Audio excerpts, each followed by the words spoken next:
બોડેલી લાઈવમાં આપનું સ્વાગત છે। કવાંટના ખાંટિયાવાડમાં એક મર્ડરની ઘટના બની છે।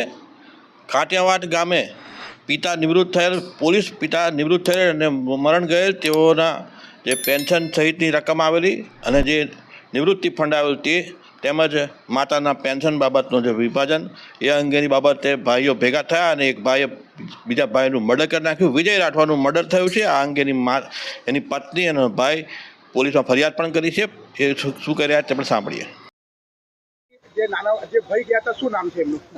વિજયભાઈ।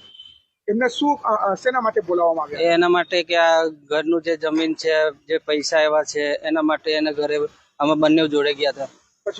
પછી વાતચીત કરી તો વાતચીતમાં એ ઉશ્કેરાઈને મારવા માંડ્યો। ક્યાં ક્યાં જગ્યા માર્યું અને કયા વસ્તુથી માર્યું?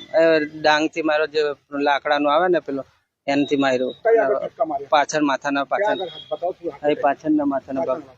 પછી તમે શું કર્યું? પછી મને મારવા આવ્યો હતો। પછી હું 108 ને ફોન કર્યો ને 112 ને ફોન કરીને પછી પોલીસ જોડે પાછા આવ્યો હતો। પછી 112 ને લઈને ભાઈને કવાંટ લઈ ગયો હતો। કેટલા લોકો મળીને માર મારતા હતા? એક જ હીરો એટલો જ હતો। એટલે ધોકાથી માર્યા? હા, ધોકાથી, અચાનક। કયા કયા મીટર માટે બોલાયા હતા બરોડાથી ત્યાં આગળ? મેં એ જમીનના મેટર માટે જ, અને મિલા પપ્પાની જે આવ્યું છે એના હિસાબ માટે ગયા હતા। પછી એ મારી દીધો મને મારવા આવતા એટલે મેં આગળ નીકળી ગયો હતો બીજા ઘર। પછી 112 ને ફોન કર્યો હતો। પોલીસે કયા ગુનો નોંધી છે? નોંધી દીધો પાંડવડમાં। હા હા। હવે શું માંગ છે તમારી? માંગ એ જ છે કે જે છે તે ન્યાય મળવો જોઈએ। કાયદેસર જે થતું હોય તે કરવું જોઈએ। બેન, શું કહેશો?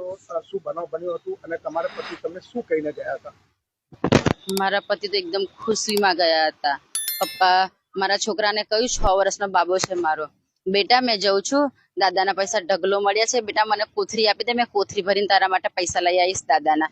એવું કહીને હસતા મોડે નીકળ્યા અને પછી આ બનાવ બની ગયો એમની જોડે। 11 વાગે મેં નોકરી કરતી હતી, મજૂરી કરી છૂટક, ત્યાં ફોન આવ્યા મારી સાસુનો કે તારા ઘરવાળાને તારે કે ભાગ લેવા મોકલી આપ્યો, એને તમે પતાવી દીધો અને હવે તું આય અને તે જે તને લગ્નમાં રકમો આપી હતી મારા ધણીની, એ રકમો લઈને તું આવ, હવે તને મેં ભાગ આપું, મને આવું કહ્યું હતું। એટલે મેં ગભરાઈ ગઈ। પછી મને ખબર પડી ગઈ કે મારા ઘરવાળાના લોકો પતાવી દીધો।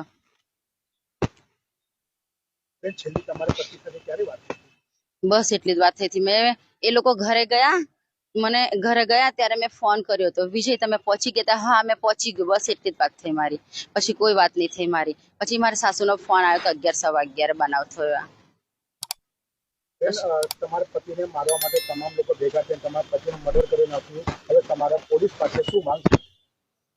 જેવું મારા ઘરવાળાને કર્યું એ જ રીતે થાય એ લોકો જોડે। હિસાબ જોઈએ મારો, ન્યાય જોઈએ મારો। મારા ઘરવાળાને બહુ જ માર્યું, બહુ રહેમ રીતે માર્યું, દાંત તોડી કાઢ્યા, પાછળથી મારી કાઢ્યું, આખું દિમાગ કાઢી નાખેલું છે બધું। ફાંસીની સજા આપો એમને। અને મારી સાસુ પણ બહુ ધમકી આપે, એ તો મને ઘડીએ ઘડીએ ધમકી આપે। મારા કઈ ગામડાની ભાષામાં કે હું એને કે મારો જીવનો જોખમ છે, મારી સાસુ મારા ધણીની રકમો આપો, અમે ઘર છોડીને તો જવાના નથી, નાના નાના છોકરા છે, એની રકમો લઈને અમે ક્યાં જવાના? લગ્નમાં ખુશી ખુશી આપે છે અને પછી કહે છે કે મારી રકમો આપી દે, મારી રકમો આપી દે, જ્યારે દેખે ત્યારે રંડી રકમો આપી દેવું કે। અને અહીંયા સ્ટેશન રહે છે વિજયના મોટા બેન, એ પણ એ શીખવાડે છે એ કે તું રંડી છે, તું વેશ્યા છે, અને જે રકમો છે મારા ભાઈને લગ્નમાં ચડાયેલી એ મારી માને આપી દે। આવી રીતે મને હેરાન કરે છે, ધમકી આપે, એ પણ ઓછી નથી, એનો પણ હાથ છે આમાં। તમે તમારા પતિને ક્યારે જોયા? પછી મેં નહીં જોયા, પછી આ જ બધું બનાવ બની ગયો બોડેલી હોસ્પિટલમાં। પરમ દિવસે 5-1 વાગે જેવું નીકળ્યા હતા, 4-5 વાગે।